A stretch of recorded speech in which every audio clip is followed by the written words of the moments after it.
Querido Dios, en este momento de mi vida elevo mi corazón hacia ti con humildad y esperanza.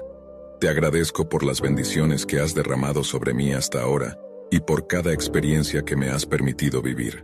Hoy te pido, con fe y confianza, que guíes mis pasos hacia nuevas oportunidades.